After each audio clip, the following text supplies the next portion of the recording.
Once again, I have not changed any of my settings, but for some reason the settings were changed. All right, just to make sure this shit is working. Wait. Does it sound like I'm a cute anime waifu girl right now? Does it sound like that? Oh my god, Segway, welcome to my fucking stream.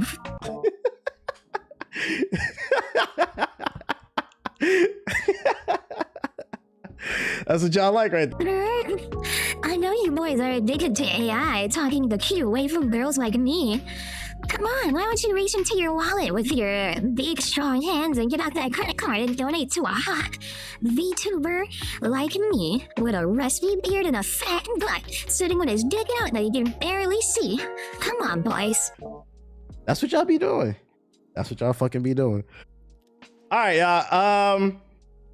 What was I about to say? I said turn that shit off. All right, so this is how we gonna start off the stream. Ladies and gentlemen, Motion Man is in full effect. If you don't follow me on social media, we have been featured, and when I say we, meaning the GI podcast, we have been featured on the Washington Post, which in my opinion is probably the second. Some might say the first. It depends on who you ask and what you're into. I'd say it's the second biggest news outlet in the United States, behind the New York Times. It's a big paper.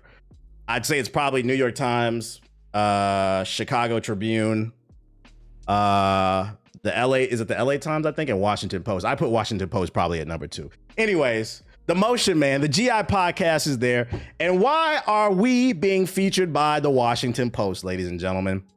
It's because we put the ball and gun into the zeitgeist. So we're going to read along and we're going to entertain this article because I know some of y'all can't read. But don't worry, Kai Cenat's bringing reading back. According to the Washington Post, and shout out to Gene Park, he's the one that wrote it. Ball and gun gamers and the plague of uninformed expertise. Sports and games. I haven't read this, by the way. We did an interview like a few weeks ago, and then I saved the article for the stream so like we could just react to it. Sport games and shooters are often excellent, but the conversation around them is a symptom of a wider culture that treats participation as knowledge. Blowhard. I don't know how to pronounce that. I'm going to pull a Kai Cenat here because he invented that. I've never done this on stream, by the way. I don't know how to pronounce this fucking word. Is it dilettante? Let's see. Dilettante. Ooh, fancy. A person who cultivates an area of interest such as art. Yo, shout out to Kai Cenat. I never would have did that without you. Dilettante. Blowhard. Dilettante. Poser. Big ass word, right? We have many names for people who speak with the confidence of experience and knowledge that they don't actually possess. Lately, video games discourse has developed a new term for performative authority known as the ball and gun gamer. The phrase sounds generally dismissive, describing players who taste rarely wander beyond sports and competitive online shooting games for almost 20 years. Is this too loud? This might be a little bit too loud, I think. Oh. For almost 20 years, the category has been dominated by Call of Duty, a multi-billion-dollar franchise, as industrially analyzes FIFA, NBA, and NFL video games. That's hundreds of millions of players. And according to Sarcania, which we often reference on this channel for our analytics, the top 20 best-selling games on PlayStation platforms in the United States are dominated by games with balls and guns. You can count the exceptions such as God of War and the Elder Scrolls Skyrim on one hand. Shout out to Tiny Killer with this, appreciate it. I didn't know books existed till Kai Cenat. Real shit, man. Shout out to Kai. Shout out to Miguel with the get this up. Despite the diversity of video games today, the popularity of sports and shooting are no surprise as the genres are rooted in the medium's founding and history. Since the dawn of the medium in the 1950s, games have often revolved around guns and competition. You have Space War, which was developed by Massachusetts Institute of Technology, the first game to be played across various computer platforms and a foundational gun game. You had Pong, which was released in 1972 as a digital recreation of tennis and is part of the Smithsonian Institution permanent collection of American history. Not bad for a ball game. I be forgetting, yeah, Pong is tennis, yeah. The label becomes derogatory when someone who only plays games with balls and guns start complaining about the wider medium of video games.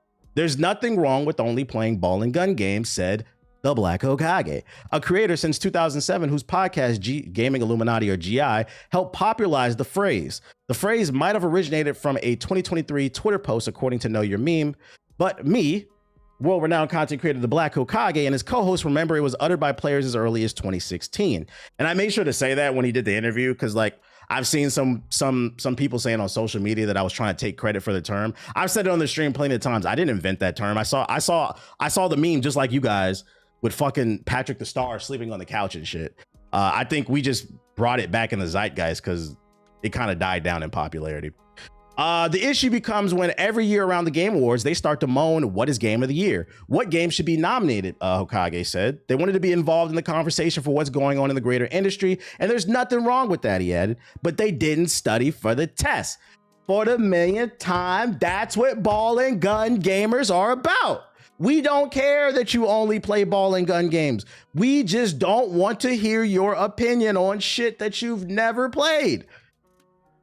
And it's not even a gaming issue. It's become a rampant issue since the rise of social media and algorithms. The For You page, as much of a blessing as it's been the fucking devil as well. Since that For You page has become a thing on TikTok and adopted across every social media platform, people view it as their way to get on and make it out they mama basement. So what you have is more and more and more people just giving the most outrageous takes, such as nobody heard of that game. Nobody played that. No, you never heard of it because you live in a bubble. It just baffles me how many people are just live in this bubble. The phrase re-entered the popular lexicon towards the end of the year when influencers like Shroud complained that Arc Raiders, a gun game, was snubbed for nominations at the Game Awards. Twitch streamer Tim the Tatman yelled in November about how there were 0 good games out during the first half of 2025. He did his research. A ridiculous notion considering the fantasy game Clair Obscur Expedition 33 was released in April and swept award seasons, and then there was Capcom's Monster Hunter Wilds. It became one of the biggest hits of the year. The YouTube comedian Mighty Keith, shout out to Mighty Keith, made a skit poking fun at ball and gun gamers. What's her name? It's about being loud and wrong at it. GI co-host Miss 5000 Watts. It's playing those games, but it's also saying things like there are no games to play. There's nothing good out anymore. When's the next good game going to come out? But they only play a really small section of games. And then he linked his skit. W research. Enjoying ball and gun games doesn't mean you have bad taste either. However, that's true because I play ball and gun games. I've been playing nothing but Battlefield 6 recently. However, Nero said Marlo Carfer, Ethos, on GI. This nigga got a black ass name. I be forgetting sometimes. This nigga is at the blackest name in GI. Battlefield 6, which is great, by the way. Battlefield 6, the final game led by the late Call of Duty creator Vincent Impella. Shout out to Vince, RIP. Won critical praise and became last year's best-selling game. Even Expedition 33 can be loosely defined as a gun game, as its heroes can conjure magical pistols. When I be reading that shit, it be throwing me off because I'm not gonna hold y'all, chat.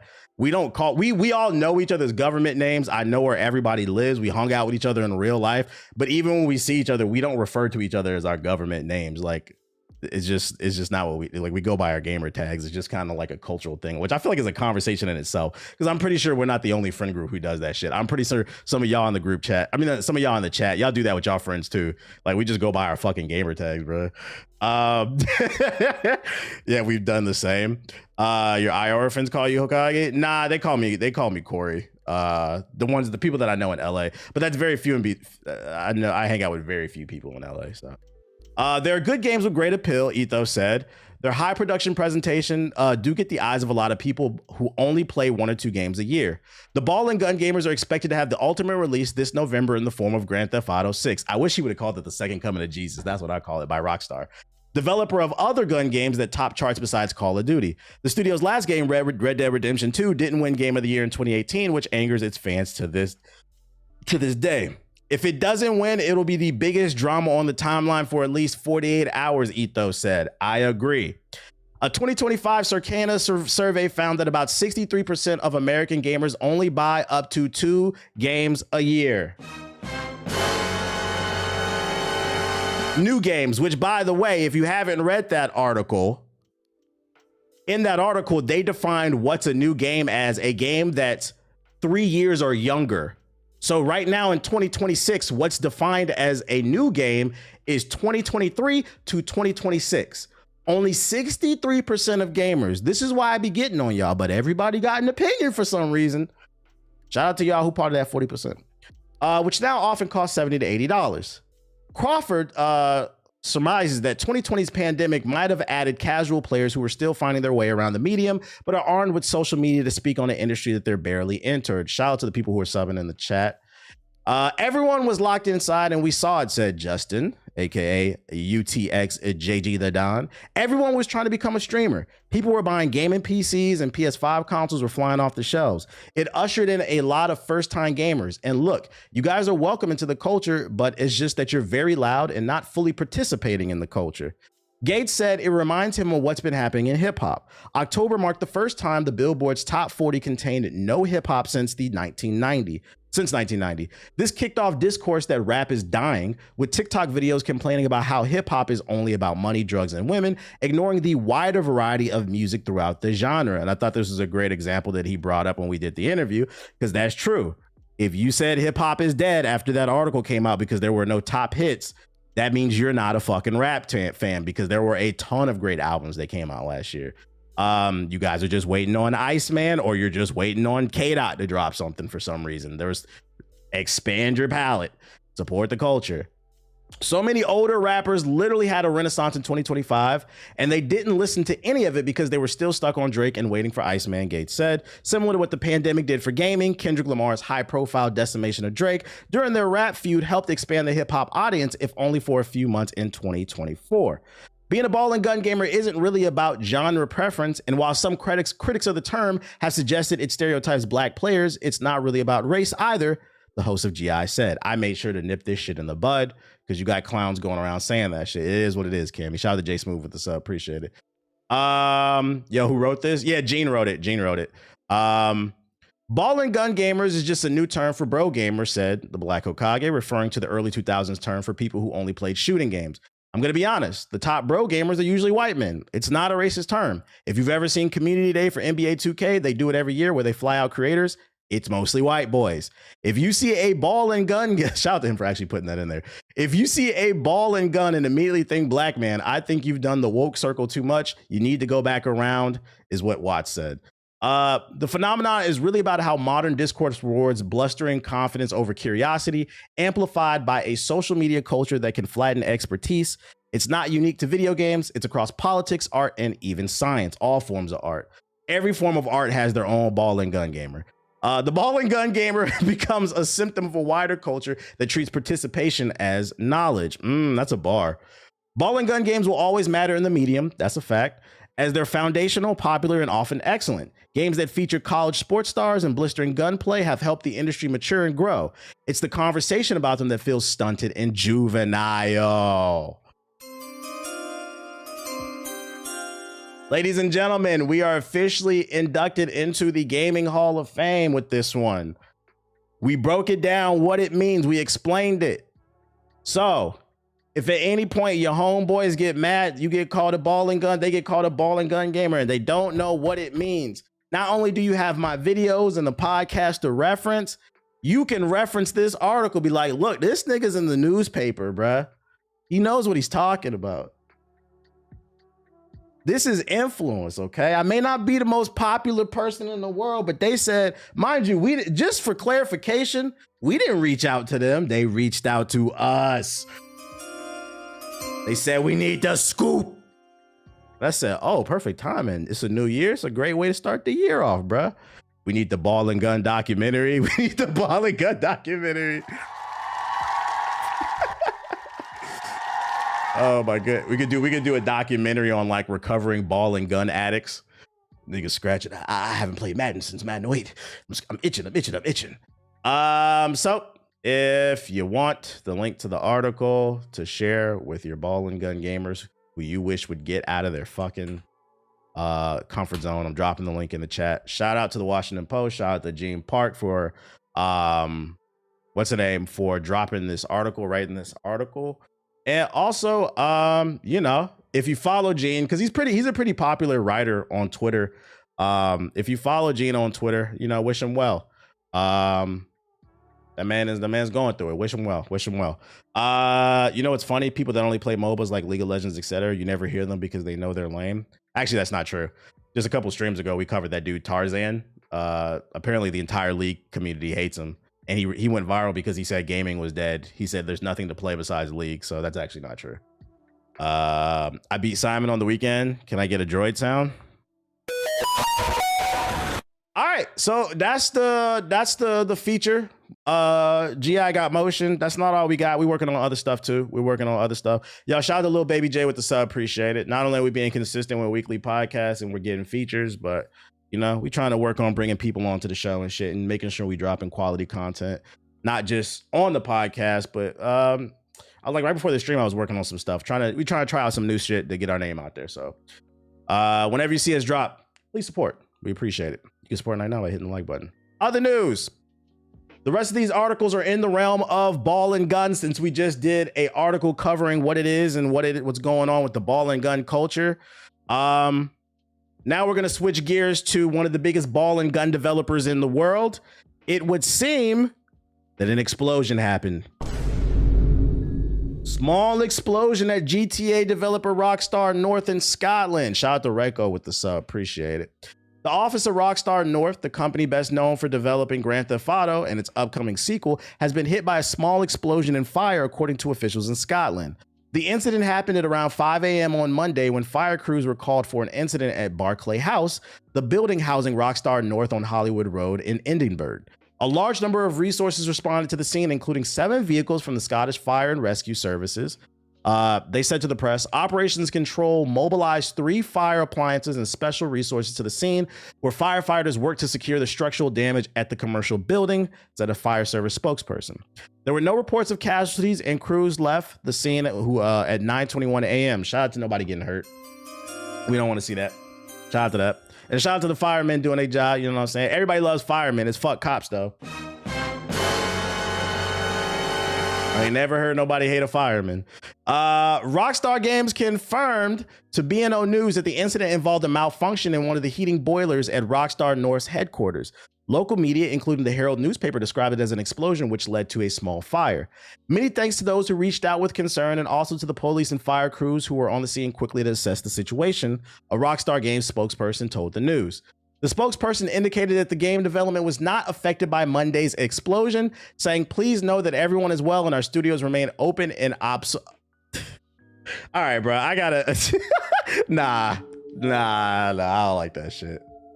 I feel like the average person who reads this, they'll be like, "Oh, thank God they're still gonna work on the game." Nah, can a nigga get a day off? A fucking bomb went off damn near. The boiler blew up in the building. We can't get the day off. Like, I'm stressed out. Can I talk to my family? I almost died today. They said, thank God we were still able to work on the game.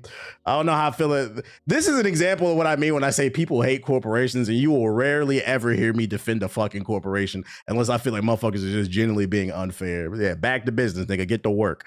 Rockstar North is the lead developer of Grand Theft Auto 6, which has become one of the most anticipated video games. Yeah, they're just yapping about the upcoming shit.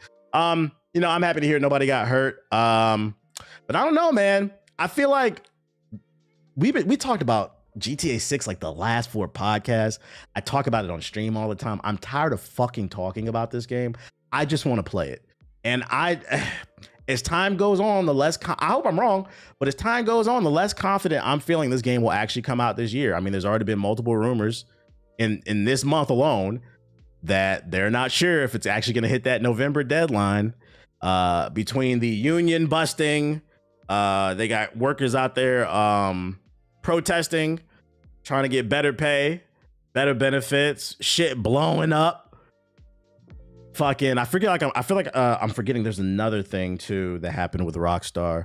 There's been like 3 or 4 incidents with them where it's like I can see things getting halted. We gonna see, man. Shout out to Only with the sub, but thankfully nobody got hurt. But I wanted to cover that because, you know, we keep it in the realm of ball and gun. I'm not mad at the way you feel. I would imagine everybody feels that way. Like, people who really want to play it. Like, me personally, I'm tired of talking about it because I don't care about Grand Theft Auto that much. I just want to get my hands on it and really see if it lives up to the hype. And I feel like on the opposite end of the spectrum, people who are super excited about it, they're tired of talking about it because they're super excited about it. They just want to play. I feel like I can confidently say and speak. Normally I wouldn't do this, but I feel like I can confidently speak for the gaming culture as a whole when I say we're tired of talking about this fucking game. Can we just play it? Can we just fucking play it, man? The game has no room for error at this point. And the longer they wait, yep. What else I got for you? More ball and gun news. So we just covered what it means to be a ball and gun gamer and how it's affecting the culture. Then we covered the biggest ball and gun developer in the world. Shit, one of the biggest developers, period. But if we're talking about pinnacle ball and gun developers, we're talking Rockstar. And on this third article, we're gonna go in the opposite end of the spectrum. We're going from the pinnacle of ball and gun to the trenches. Ladies and gentlemen, I got some Splitgate news. Splitgate Arena Reloaded's new Battle Royale mode sounds a lot like Apex, and this writer can't wait to give it a try. Now, if you're wondering why I said this is ball and gun trenches, if you haven't been following, Splitgate 1 came out, had no motion for 2 years, and then out of nowhere, some big streamers played it.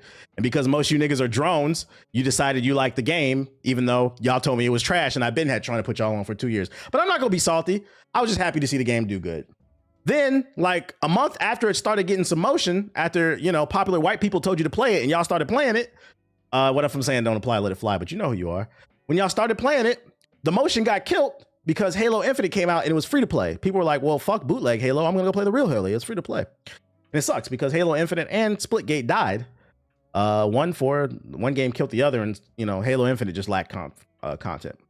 Well, you know, a few years pass, Splitgate 2 comes out. It was okay. I played it. It was like, it felt like a solid 7. It was a cool game. But unfortunately, it was riddled with really bad microtransactions, bad PR from the CEO, wanted to make political jokes and shit on his peers. A lot of people decided to boycott the game, so they shut down the servers, and then they came back and rebooted as Splitgate Arena, which is really weird because if you don't know what Splitgate Arena is, they took all those features that the CEO stood on stage and shat on his peers and said, oh, we're better than all these other first-person shooters. They removed all those features that they felt like made it better than the competition and then just returned to basically Splitgate 1, just with better graphics. So they didn't even stand on business, and now they're calling it Splitgate Arena. Unfortunately, they're only averaging like 1,000 players. I mean, we could look it up. I don't know what it is. It's been like 2 weeks. It hasn't been doing good since it came back. Oh wait, no. Steam PP. Even less. Oh Lord.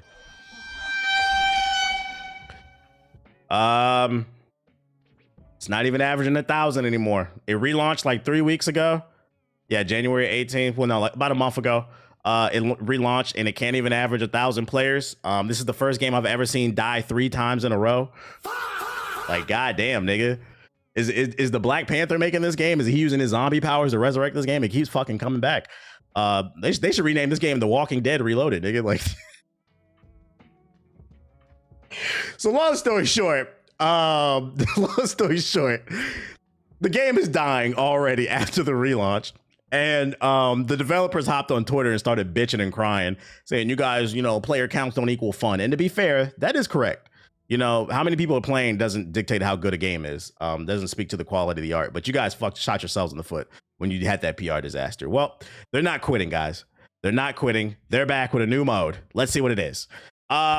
If you take a look at the Steam charts, yeah, we know that shit did. Arena Royale's mode, the new mode, is less looting and more shooting. While I enjoy the cadence of a standard battle royale, this makes sense for Splitgate Arena's reloaded brand of frantic portal hopping action. The first thing you should know is this is much smaller than most BRs, with just 6 teams of 4 players duking it out on the same length of time as a traditional arena match. You can respawn as long as one member of your team is still alive, and from that on point, it's pure survival. So basically, one person always has to survive, or you won't die, and your team won't die. This keeps things interesting and is where Apex Legends has been leaning with its more casual modes like Wildcard in recent seasons. The recent Winter Wipeout update allows multiple teams to use the same respawn beacon, and who cares about that shit? Let's look at the trailer. They're talking about some other shit. Hey, everyone. All right, let's see what the update is hitting for. I'm Josh from 1047 Games. Split Death. Oh, no. In our update 2.2, and that includes a preview of our new mode, Arena Royale. This update is a big one for Splitgate. It builds on everything we learned from launch and takes that same arena-first philosophy and applies it to our Battle Royale. When we sat down to design Arena Royale, we knew we wanted to push it closer to that arena feel. A lot of that DNA already existed in Splitgate's BR, like diverse. Wait a minute. How many players did he say? 1 second, y'all. He said but more players. One. And frantic. The first thing you know is somebody's playing with just 6 teams of 4 players. So what? That's 24, right? I'm old. That's 24, right? Let me make sure. Yeah, it's 24. Okay, so it's 24 players in their BR team. Now, why does this matter? Okay, so there's 909 people playing right now.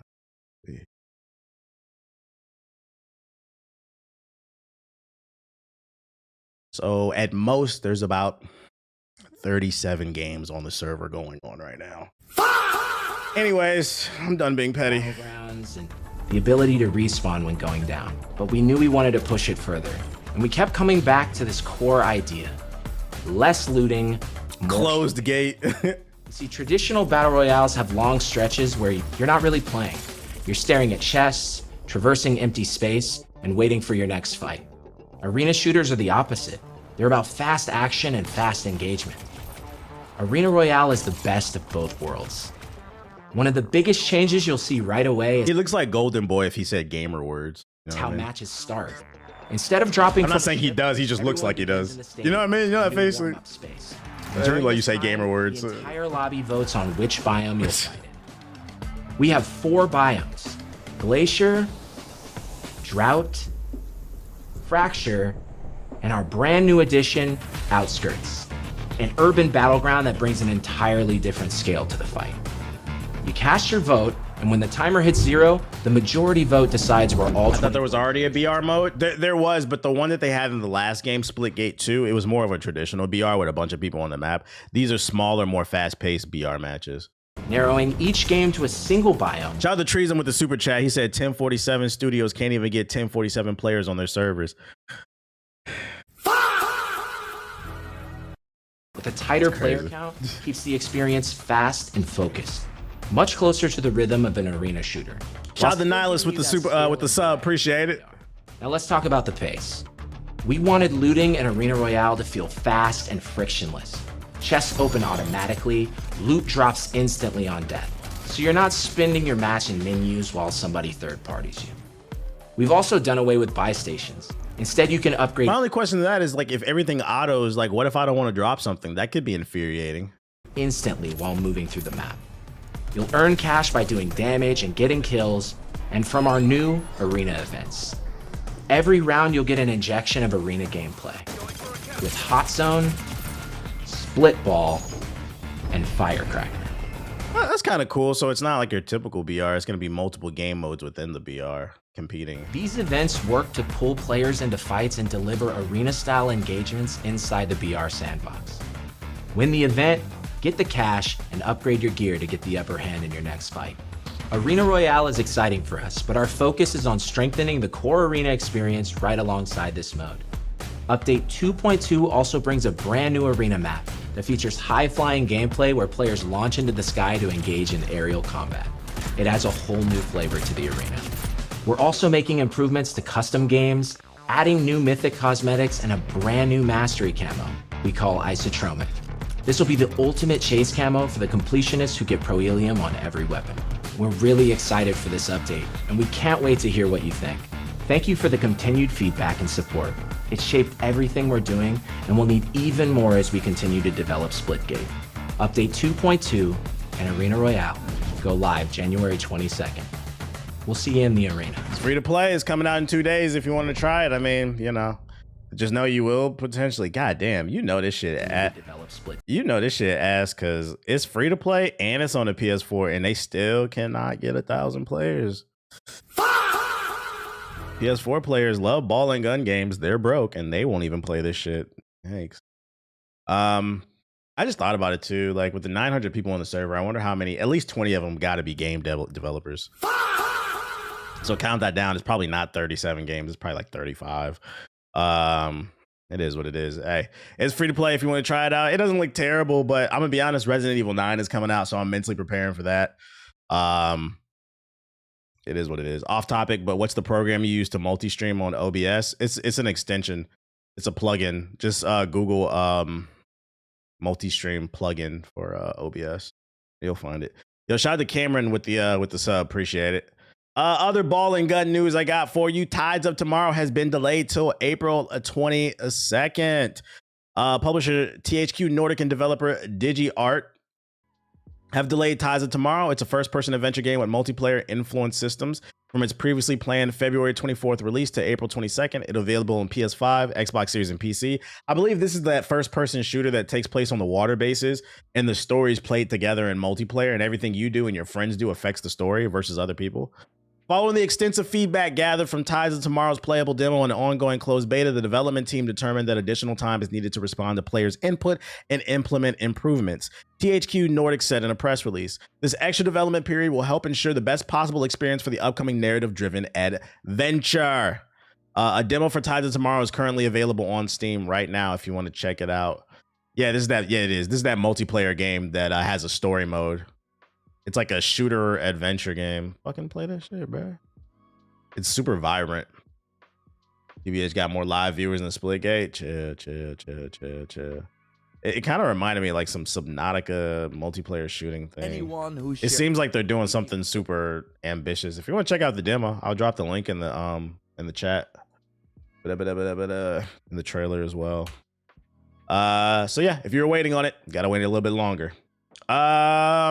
More ball and gun news, not gaming related, but it is gaming adjacent because Pokemon is also a video game, not just an anime. And also this involves guns.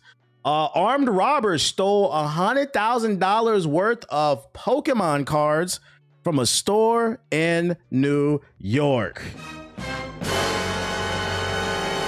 Pokemon games may not come to PC very often, but it's still the highest grossing media franchise in the world and therefore serious business. Serious enough to pull a gun in the middle of a store, apparently, as NBC reported happening during a robbery in Manhattan on January 14th. No one was hurt, fortunately, but the trio of robbers brandished handguns and smashed open several display cases full of merchandise at the Poke Court on 13th Street. They stole what store owners Courtney Chin estimate is $100,000 in merchandise, and the thieves remain at large. It's $100,000 worth now, but the problem with Pokemon cards is like the value goes up and down based. Like if everybody decided they don't care about Pokemon cards anymore, it's not worth $100,000. But right now it is. Now I know what you're thinking. This crime, though unfortunate, is sort of a novel and maybe even a little funny because a Pokemon store was robbed and not a bank or an art museum. And that's why you're reading it on PC Gamer after all. Typically, the only heists we cover involve Payday 3. They're just yapping. So the reason I wanted to bring this story up is just because, like, if you are into Pokemon card, I know personally somebody who flips Pokemon cards. If you're into this medium, flipping Pokemon cards and making profits and shit like that, just be safe. I'm gonna be honest. You should. I think the safest thing to do when it comes to flipping Pokemon cards. First of all, you're ruining the fucking medium, the hobby. It's supposed to be a cards game for kids. But if you do it, I think the safest bet is do an online store or do it at trade shows because ain't nobody running up in there with guns. At least I would hope not, with guns and robbing people at trade stores. That's just too risky. It's too many witnesses and shit like that. There's been an influx of card shops I've seen sprouting up on social media who just have ultra rare Pokemon cards on display in glass. And I was talking about this. Yeah, knock on wood. I wouldn't wish that upon it. I was talking to my girl about this shit the other day. So apparently she knows somebody who works. So there was about 2 weeks ago, there was a store in LA that got hit, a Pokemon card shop in LA. And she knows somebody that worked there and they got robbed for $500,000 in cards. And then somebody just got robbed this week for $100,000 in New York. So clearly it's a trend. Niggas is getting robbed for Pokemon cards because of the value. It's getting out of hand. The point I'm trying to make is stick to online shops and trade shows. Opening a brick and mortar store for Pokemon cards, I'm gonna be honest, it sounds like a smart idea, but in my opinion, I don't think it is. And do you know why? I'm gonna tell you why this shit is happening. Is somebody, because you nerd ass niggas that never been outside, oh, I'm just gonna sell these Pokemon cards and we're gonna be nerds and shit like that. In real life, the wolves is starving. Yeah, I'm a nerd, but I spent a lot of time amongst the rats and the roaches living near the projects, okay? The wolves are always starving. And to be honest, you niggas with these Pokemon mom and pop brick and mortar stores, And by the way, I'm not talking about people who sell booster packs and shit. I'm not talking about like a regular comic book card shop that sells Pokemon booster, Yu-Gi-Oh booster packs and shit like that. I'm talking about these specialty stores that have been popping up. There are specialty stores that have been popping up that only carry rare shit.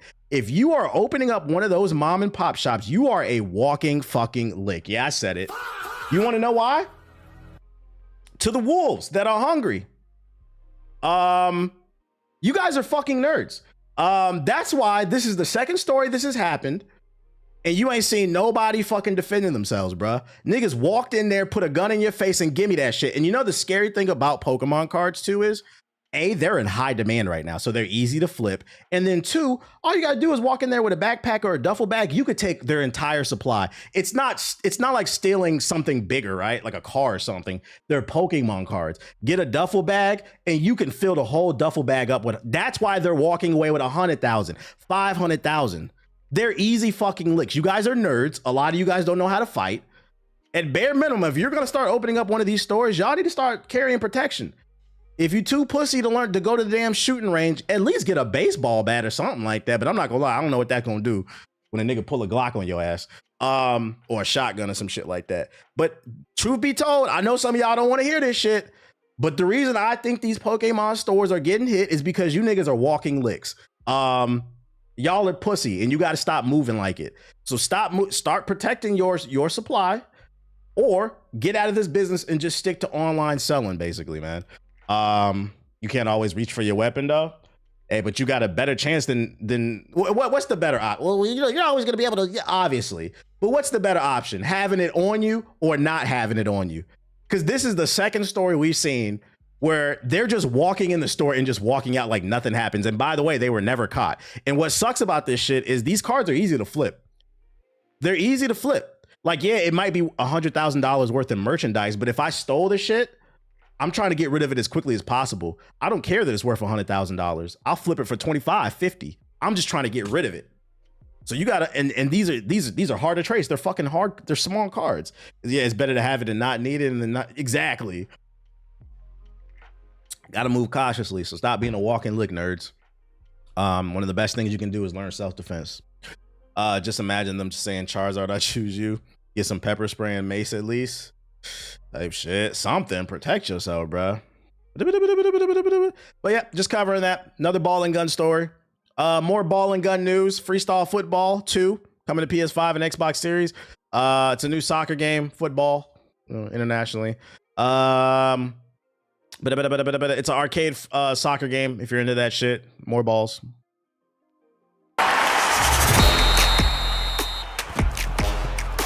If you like arcade stuff.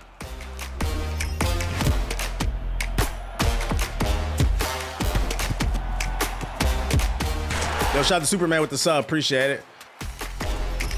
5v5 arcade football. One team, one goal.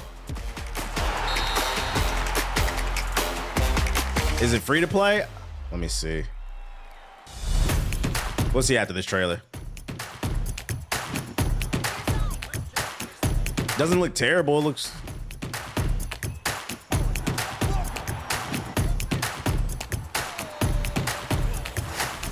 Rematch killer? I don't know about all that. You can scan the screen right now to sign up if you want. I'm gonna leave it up for a second. You can find out if it's free to play right there. No, I'm not taking donations for certain games.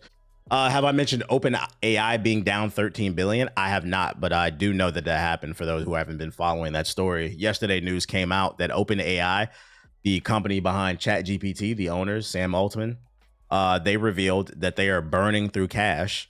And if they don't find a way to monetize and turn a profit, they could run out of cash as soon as 2027, which is what up, Tate? Which is bad for them and even worse for people who are addicted to ChatGPT, because if that shit collapses, oh my God, that shit's gonna be funny. People who are not capable of critical thinking, like there's this we're talking next year. There is a possibility, as fast as ChatGPT has came in and fucked up the game, it could actually disappear. He said I'm applying for it right now. Yeah, I'm leaving it on the screen if you want to scan the code with your phone. So I'm curious to see what happens. And by the way, I don't think they're exaggerating. There's a high probability ChatGPT could it could, but what's the word I'm looking for? Collapse, because the paid version is $20 a month. Most of y'all ain't paying for that shit. And the few people who are, you're using the fuck out of them servers, so they're not making their money back because they're getting more value out of it. So I don't know if you saw, but they also, Google would just buy them out. That's true, Siggy. That could happen. That is a possibility. We don't want that to happen. I want to see shit crash and burn. But anyways, anyways, what am I about to say? They're not generating enough money off that $20 a month plan. They have a heavier one, but most people are not on that shit. They're implementing ads. That's the telltale sign that this story is not a lie. That's what I was gonna say. They also announced that they are implementing ads into the platform. I don't know if that's for the free version only or the paid, but the fact that they're implementing ads is a sign that they are struggling for cash, which is also them implementing ads means the platform is gonna get worse. It's probably gonna get slower, buggier. It's just for the free version. Yeah, it's gonna get slower. It's gonna get buggier. They're gonna try to trick you into paying for that shit, bro. So don't be surprised if the quality of ChatGPT goes down. Shout out to Midnight Runs with the $2 super chat. He said things will get worse before ChatGPT fails. That would be a good play for Google, especially now Siri's will run on Gemini. Yeah, especially too, because I think Apple cut a deal with Google. But Siggy's right, that could happen too. They probably would just get bought out. It wouldn't just disappear. Somebody would just get them on fire sale. What else news I got for ya? Oh, more ball and gun news. A remake of Resident Evil Code Veronica will supposedly be announced later this year. Resident Evil Requiem, the next mainline entry in Capcom's survival horror series, is scheduled to launch in just over a month on 27th of February 2026. It seems, however, that Capcom might have another title lined up for reveal later this year. According to Dust Golem, who has a history of accurately reporting Capcom's plans for Resident Evil, the company will be announcing a remake of Resident Evil Code Veronica in 2026. Code Veronica, largely regarded as a mainline entry in all but name, has been long rumored to receive the remake treatment, and Dust Golem seems particularly confident that this is real, stating plainly, "I promise you." No, there is not a Resident Evil 5 remake that's going to be announced this year. Instead, later this year, an RE remake that starts with C and ends with Ode Veronica is going to be announced. I fucking promise you. Take it with a grain of salt. It's not confirmed, but this person who leaks rumors, they say he has a good track record. So don't be surprised if Code Veronica gets the graphical update and the quality of life changes that Resident Evil 2, 3, and 4 got. Never played Code Veronica, but I know a lot of people love it. On a scale of 1 to 10, how excited would you be if they announced a remake for Code Veronica? Let me know in the chat. In the meantime, in between time, last story for the ball and gun. I see some 10s, 9s, 7s, 11. Okay, a lot of people excited. Okay. And the last news article I got for you in the ball and gun section is something that's ball and gun related. It's like ball and gun adjacent, because ball and gun gamers love free shit. I mean, everybody loves free shit, but they really love free shit. They love free shit and they love to complain. Cloud gaming ad-supported tier reportedly releasing in 2026. This is the second time we've seen this rumor. A new report discusses the cloud gaming ad-supported tier launching in 2026 and how it will work. For those unaware, a report from last year mentioned a free Xbox Cloud gaming platform supported by ads, which doesn't require a Game Pass subscription. It seems this tier might be released in 2026, as teaser images of the service have already started surfacing online, suggesting an ad-based platform model. Ad-supported Xbox Cloud gaming will let players stream their digitally owned games.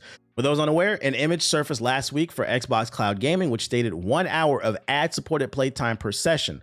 The messages shown in the image appear to be an error, and a Windows Central report explains how this service will work. The report stated that the ads will not apply to all Xbox Cloud Gaming tiers. Instead, they will apply to a separate tier. Players who use Xbox Cloud Gaming with ads will be able to stream Xbox games they purchase digitally, but will not have access to Game Pass titles. The upcoming ad-supported Xbox Cloud Gaming tier will remove the requirement to have purchased at least one tier of Game Pass to access cloud gaming titles. Additionally, the exact release date for when the service drops hasn't been revealed. However, Jez Corden has been told it's releasing this year. Maybe we can get an official reveal at the upcoming Xbox Developer Direct. The amount of playtime they will receive and the duration of ads they will have to watch were not revealed. However, the report from last year stated that Microsoft was testing a limit of 1 hour for sessions with up to 5 hours free a month. These details are subject to change when the service officially drops. So for everybody who's getting super excited, like, oh man, we about to get free games. Sorry, buddy. This free tier will be ad supported and you will be limited, according to reports, to 5 hours a month. And it makes sense for a couple reasons. A, Microsoft's a business, they got to make money. And B, also, to be fair, if they made unlimited gameplay streaming with ads for broke boys, that would be bad for everybody. And the reason being is that, yeah, they would get more people in the Xbox ecosystem, but the problem is people love free shit. So they're going to take it, oh, I don't mind watching ads if I get to play all these games for free. What's going to happen is for the people who are paying, now you're fucking, you're clouding up the servers. You got a million gazillion people on the free servers. And now the people who are paying ain't going to be able to, their servers are going to get fucking slowed down, whether it's multiplayer or just, you know, browsing through the menus in the store and shit like that. So they kind of have to limit it because you can't let just people run free nonstop. It'll blow up the fucking Microsoft servers. But expand that notoriety to the community, but let's add 3 30-minute ads. So yeah, before you get super excited, just know it will be limited. That being said, 5 free hours a month, I feel like that's enough to where, like, let's say there's like, on average, I would say there's about 1 to 3 quality games a month released. I know ball and gun gamers don't want to hear that. I know you don't want to hear it. But if you look at the release schedule, on average, there's about 1 to 3, except for January. January is pretty weak. But starting February on, there's about 1 to 3 quality major releases every month. And with that 5 free hours, you know, that's enough to like test the stuff out and decide if you like it or not. And then maybe you can purchase the game. I can see that, if you don't mind the ads, I can see it being used in that manner. So I'm not mad at this. It's just giving people more ways to try shit. To be fair, if you can't afford to pay for any of these tiers, probably shouldn't be playing games. You know, I agree with that, Midnight, but that's a completely different conversation that a lot of people don't want to hear. They're going to be like, oh, you're being judged. Like, niggas will be sleeping with fucking roaches. Somebody is watching my stream right now in a dingy wife beater that they have not washed this week. In the past week, they got a blunt, a used blunt, a roach just hanging out their goddamn boxer briefs and shit like that. No deodorant on, no haircut, no job. You show them a job, resume, a job fucking application. You would have thought it was like a silver bullet on a fucking vampire. It's a real thing. You're right. I completely agree with that. But I feel like we live in such a sensitive world now. People don't want to hear that shit. Look at the way I talk about PS4 niggas and niggas get offended. You have a 13-year-old console. You have a fucking teenager and people get mad at me. Like, it's not a joke. It's actually your life. That's a teenager. You have a TI-83. Go play Splitgate 2, nigga. We don't care. You say he talking about me? It is what it is, bro. It is what it is, man. If that's your life and you enjoy it, that's fine. But beggars can't be choosers, and quit trying to ruin my life, nigga.